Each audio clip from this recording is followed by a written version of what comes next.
Hello everyone, welcome back to my channel. আশা করি আপনারা সবাই খুব ভালো আছেন, সুস্থ আছেন। আজ হচ্ছে বৃহস্পতিবার। তো আজকে আমার হাজব্যান্ডকে দিলাম হচ্ছে ভাত, একবারে আমাদেরও ভাত করে নিয়েছি। আর এখানে দিয়েছিলাম হচ্ছে ওল ভাতে, আর এখানে দিয়েছিলাম হচ্ছে বড়া আলুর তরকারি, পেঁয়াজ দিয়ে আর কি ভেজেছি, পেঁয়াজ দিয়েই তরকারিটা করেছি, স্বাদটা ভালো হয় তার জন্য। আজকে ওটাই মানে বড়া আলুর তরকারি করে দিলাম। আর এখন আমি করব হচ্ছে যোগাসন। তারপরে যোগাসনের আগে আমি যেটা খাচ্ছি সেটা আপনাদের সাথে অবশ্যই শেয়ার করে দিচ্ছি যে আমি কি খাচ্ছি। আর তো তার আজ হচ্ছে বৃহস্পতিবার, তো আমাদেরও একবারে তরকারি একবারে করে ফেলেছি। আর বড়াটা ভাজতে টাইম লাগবে বলে আমি আজকে সকালবেলাতে 5:30টায় উঠেছি, কারণ একটা একটা করে অল্প আছে বড়াগুলো ভাজতে হবে, অতগুলো বড়া। তো একটু ভাবছিলাম যে আমাদের যে আগের বাড়িতে থাকতাম সেইখানে আমার মিঠি যায় যে সেই ও আন্টি বলে, সেই আন্টির বাড়িতে একটু দিয়ে আসবো বড়ার তরকারি, আর একটু দেখা করতে যাওয়া হবে, মিঠি একটুখানি যেতে চায় আর কি। তো এই আর কি, সকালবেলাতে এখন আমার হাজবেন্ড বেরিয়ে গেল, 7:30 বাজে এখন। আর আমি ড্রিঙ্কটা ওটা খেয়ে নিয়ে তারপরে আমি যোগাসনটা করব। আর আমি যেই উঠে পড়েছি, আমার হাজব্যান্ডরা যে তাড়াতাড়ি উঠে পড়েছে, নিয়ে ওরা যে কি মনে হলো চাটা খেয়েছে, বললো জলখাবার খাবো, কিন্তু জলখাবার আর খাইনি। বললো যে এই সামনে একটা শিব মন্দির আছে, অনেক কটাই আছে, তো পুলিশ এখানে সার্ভ সেকশনের পুলিশ ফাঁড়ি একটা যেটা রয়েছে তার ভিতরে শিব মন্দির আছে, তো সেই শিব মন্দিরে প্রণাম করে আসলো। হেঁটেই গেছিলো, সামনেই একদম ওই জন্য। তাই এসে বসলো, 5 মিনিট একটু রেস্ট নিয়ে, ঘেমে গেছিলো প্রচণ্ড, তো গরম। তো একটু বসে তারপরে টিফিনটা নিয়ে বেরোলো। তার আগে চা খেয়ে গেছিলো, আমি বলেছিলাম দই মুড়ি একটু খেয়ে যেতে। এখানটা দিয়ে হাওয়া আসে না সচরাচর। তো দই মুড়ি খেয়ে যেতে, তো দই মুড়ি খেয়ে যায়নি, বা দই ওটস বললাম খেয়ে যেতে, তো খেয়ে যায়নি। বললো ওখানেই খেয়ে নেবো, কালকে থেকে পান্তা ভাত দিয়ে পান্তা ভাত খেয়ে যাবো। তাই বললাম ঠিক আছে, তাহলে তাই করো। তো আমি রিসেন্ট একটা ড্রিঙ্কস সকালবেলা মানে চা খাওয়ার আগেও একটা ড্রিঙ্কস স্টার্ট করেছি। ওনার চা এটাও খাবার ইচ্ছা আছে, মানে চাটা যেটা রয়েছে সেটাও খাওয়ার ইচ্ছা আছে, নেবার ইচ্ছা আছে, নেক্সট টাইম নেব। তো এইটা হচ্ছে শুভজিৎ অর্গানিক কেয়ারের বিটরুট আমলা পাউডার। তো এইটা আমি এই 1 গ্লাস জলে আমি দিনে একবারই খাই। এখানে লেখা রয়েছে 1 to 2 টাইমস, বাট আমি 1 টাইমই খাই, আমাকে শুভজিৎ দা 1 টাইমই খেতে বলেছে। তো এটা খুবই ভালো, আমার তো খুবই ভালো লেগেছে। আমি 1 সপ্তাহ হয়ে গেল আমি খাচ্ছি, আমার হেয়ার ফল হচ্ছিল, প্লাস এটা হেয়ার আর স্কিনের দুটোরই খুব ভালো কাজ দেয়। আর এটা কোনো প্রমোশনাল ভিডিও নয়, আমি এটা ইউজ করছি, তাই আপনাদের সাথে আমি এটা শেয়ার করলাম যে আমি এটা এখন স্টার্ট করেছি। তো এখানে আমি 1 গ্লাস এরকম জল নিয়ে নিয়েছি, নর্মাল ওয়াটার, গরম জল নয়। আর এর মধ্যেই চামচ দেওয়া থাকে, সেই চামচের 1 চামচ, ভর্তি নয়, নর্মালি যেরকম মানে পুরোটা আর কি ঝেড়ে নিয়ে যেরকম উঠবে সেই রকম ওই চামচটার 1 চামচ দিয়ে এবার এটাকে ভালো করে গুলিয়ে নিতে হবে।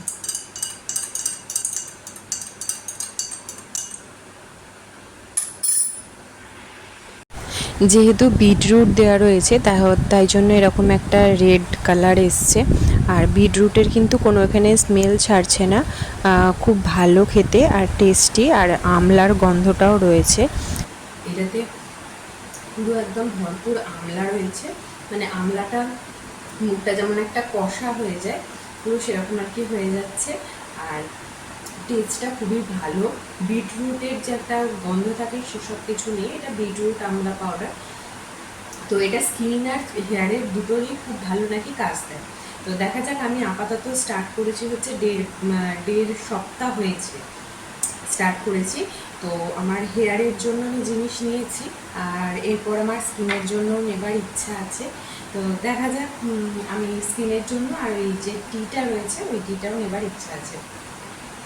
তো চলুন তাহলে দেখতে থাকুন আজকের ব্লগটা। এরপর আমি ব্ল্যাক টি করে নিয়েছি, ব্ল্যাক টিটা আমি এখন খাবো।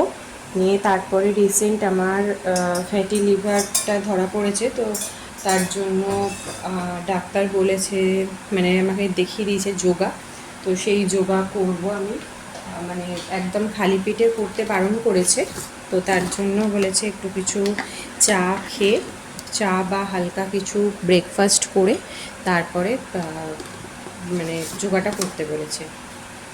তো সেটা আপনাদের সাথে আজকে ফার্স্টই করব, আপনাদের সাথেও অবশ্যই শেয়ার করব কি যোগা করছি আমি, আমাকে কি করতে দিয়েছে।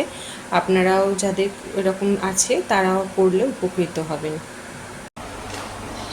তো আমি এখন যোগা করতে চলে এসেছি, চাটা খেয়ে সমস্ত কিছু করে আমি একটু রেডি। একটু এত গরম হচ্ছিল, ঘরদোর পরিষ্কার করে একটু স্নান করে নিলাম।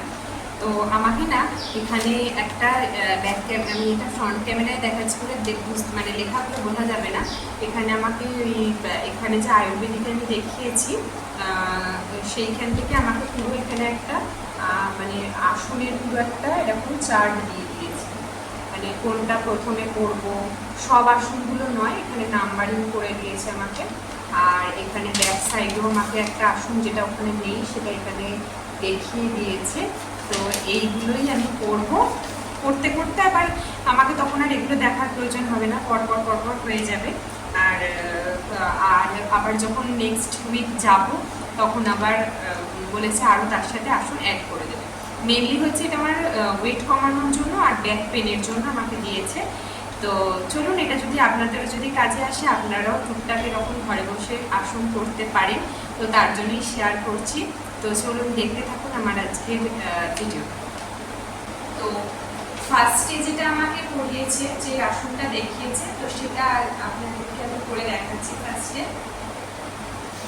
আচ্ছা, এখানে ফার্স্টের যে আসনটা রয়েছে এরকম করে দুটো পাকে এরকম করে শুতে হবে, নিয়ে একটা পা ফোল্ডই থাকবে, একটা পা ওঠাতে হবে, ঠিক আমি যেভাবে দেখাচ্ছি। আর আমাকে সবসময় ডক্টর বলেছেন যে যেভাবেই করো কোনো সবসময় হাত পা স্ট্রেট রেখে করবে, মানে ব্যান্ড যেন না হয়ে যায়, বেন্ড হয়ে গেলে আরও ব্যথা সেখানে বেড়ে যাবে। তো এক একটা পা হোল্ড করে রাখতে হবে, 10 কাউন্ট করতে হবে, এরকম করে আমাকে তিনবার করে এক একটা আসন করতে বলেছে। আর প্রত্যেকটা আসনের শেষে এরকম করে রিল্যাক্সের মতন একটা শুয়ে রেস্ট নিতে বলেছে 10 সেকেন্ড, তারপরে আবার একটা আসন স্টার্ট করতে বলেছে।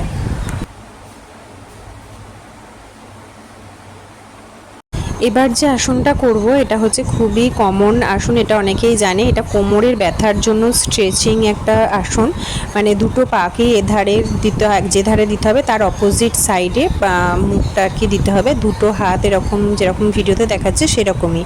এটাতে এত আমার রিলিফ পেয়েছি, এই আসনটা একটা স্ট্রেচ মতন আসে কোমর হাত থেকে একদম শোল্ডার অবধি। তো মানে আমার খুবই আরাম লাগে এই আসনটা করতে। আবার 10 সেকেন্ড রিল্যাক্স করে নিতে হবে, তারপর আবার একটা যে আসনটা, এটা হচ্ছে যতটা এফোর্ট দিয়ে হাতের চাপ দিয়ে আর কি বডিটা যতটা মানে শুধু ঘাটটা থাকবে এরকম আরও ওঠাতে হবে, বাট আমি পুরোটা পারিনি করতে। এরকম করেও এটা 3বার আমাকে করতে বলেছে। আর যখন এটা হিপটা পেটটা যখন ওপরে উঠবে তখন নিঃশ্বাসটা আটকে রাখতে হবে, যখন নামাবো নিঃশ্বাসটা নামিয়ে নিতে হবে। আর এই যে আসনটা আছে এটা হচ্ছে উপর হয়ে একটা ছিল, আর তারপরে এরকম এক একটা হাত এরকম করে পাটা এরকম করে 10 সেকেন্ড করে কাউন্ট করে তুলতে হবে।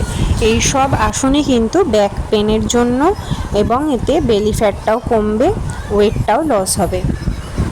আর উপর হয়ে যে কোনো আসন করার পর এইভাবে রিল্যাক্স নিতে বলেছে। আর এটা তো অনুলোম বিলোম, এটা সবাই জানে, যে নাক দিয়ে নিঃশ্বাসটা নিচ্ছি তার অপর নাক দিয়ে নিঃশ্বাসটা ছাড়তে হবে, আবার সেই নাক দিয়েই নিঃশ্বাস নিয়ে আবার অপর নাক দিয়ে নিঃশ্বাসটা ছাড়তে হবে। এটা পুরো প্রসেসটা নিয়ে হচ্ছে একটা প্রসেস, এরকমই আমাকে 3বার কাউন্ট করে করতে বলেছে। আর এটা ব্রিদিং এক্সারসাইজ, ওম যে চ্যাট যেটা করা ব্রিদিং এক্সারসাইজ, ওটাও ব্রিদিং এক্সারসাইজ ছিল। আর এইটা একটা দিয়েছিল চোখের ওপরে একটা আঙুল, নাকের দু সাইডে আর মুখের এখানে, আর কানটা চেপে ধরতে বলেছিল, নিয়ে ভেতর থেকে একটা নিঃশ্বাসটা জোরে নিয়ে ওং বলে নিঃশ্বাসটা ছাড়তে হবে। ওং নয়, একটা ভাইব্রেশন আওয়াজ দিয়ে একটা নিঃশ্বাসটা ছাড়তে হবে। এটা একটা এক্সারসাইজ দিয়েছিল, আমার মনে হলো যে 3টেই ব্রিদিং এক্সারসাইজ।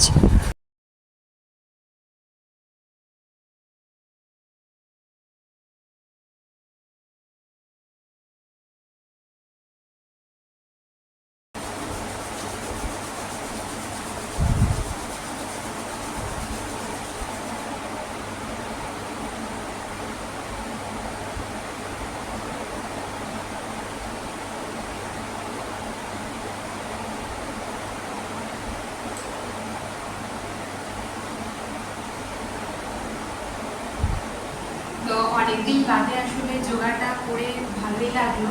তার এখন বাজে হচ্ছে যোগা করে আমার উঠতে উঠতে এখন বাজে হচ্ছে 9:45, আর মিঠি আর সঙ্গেও ওঠেনি, ওদেরকে এখন ডেকে দেবো, দিয়ে তারপর আমি যাবো হচ্ছে ব্রেকফাস্ট বানাবো, কারণ ওরা উঠে ব্রেকফাস্টটা খাবে, যেহেতু বেলা হয়ে গেছে ওদেরকে আর কিছু দিই না, সকালবেলা দুধটা তো দিচ্ছি না কারণ ওদের খুব গ্যাস হচ্ছিলো, তো তার জন্য পিডিয়াশিওরটাও অফ করে দিয়েছিলাম।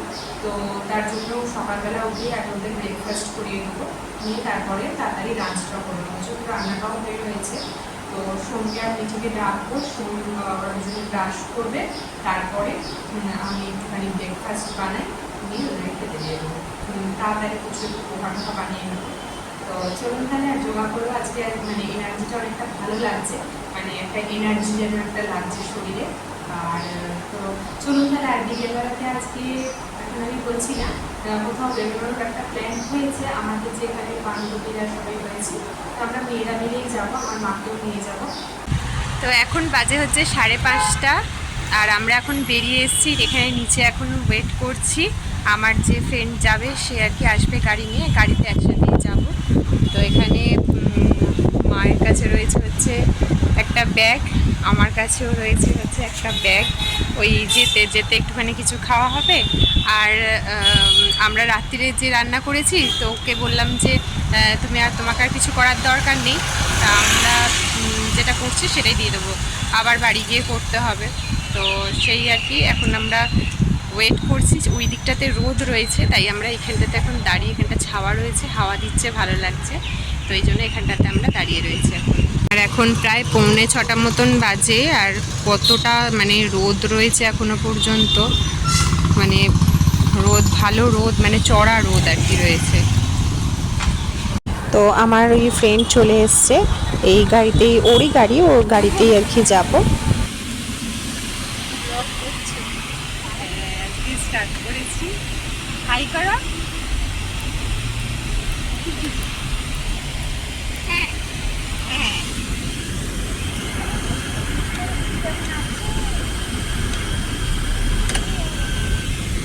আমরা যাচ্ছি হচ্ছে সাফার গণেশ, তো যেটা আর কি সেই পাহাড়ের ওপরে গণেশটাতে। আগের দিনকে আমার হাজব্যান্ডকে নিয়ে গেছিলাম, আমরা ক্যাফেটাতে ঘুরে চলে এসেছি, রাত্রি হয়ে গেছিলো বলে গণেশের ওখানে যাইনি। তো আমার এই ফ্রেন্ডের অনেক দিন ধরে ওখানে যাওয়ার ইচ্ছা আমার মুখে শোনার পর থেকে, তো আমরা ফার্স্টে এখন ওই গণেশের ওখানে যাব, তারপরে ফেরার সময়তে ক্যাফে হয়ে আসব।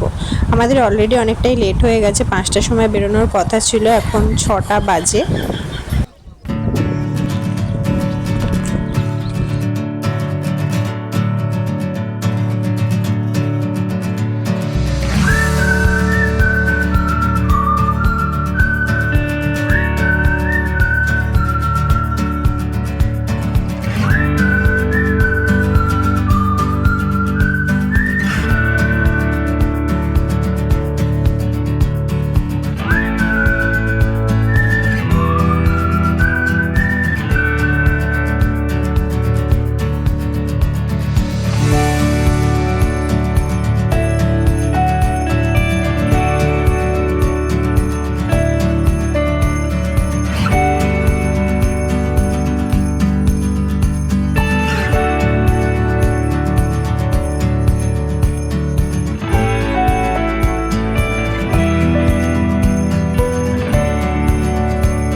এখন আলো দিয়ে কি সুন্দর লাগছে। আমরা ওই আগের দিনকেই এসেছিলাম।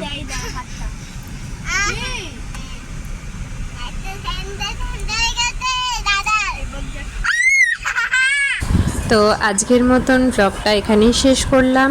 আমার ব্লগটা কেমন লাগলো অবশ্যই কমেন্ট বক্সে কমেন্ট করে জানাবেন, যদি ভালো লাগে একটা লাইক করে দেবেন। তো চলুন তাহলে আজকের মতন এখানেই ব্লগটা শেষ করছি। সবাই খুব খুব খুব ভালো থাকবেন, সুস্থ থাকবেন, আনন্দে থাকবেন। আর আমার চ্যানেলে যদি নতুন হন তাহলে অবশ্যই সাবস্ক্রাইব করে দেবেন যদি আমার ভিডিও ভালো লেগে থাকে। তো চলুন তাহলে আজকের মতন টাটা, আবার দেখা হবে নতুন একটা ব্লগ।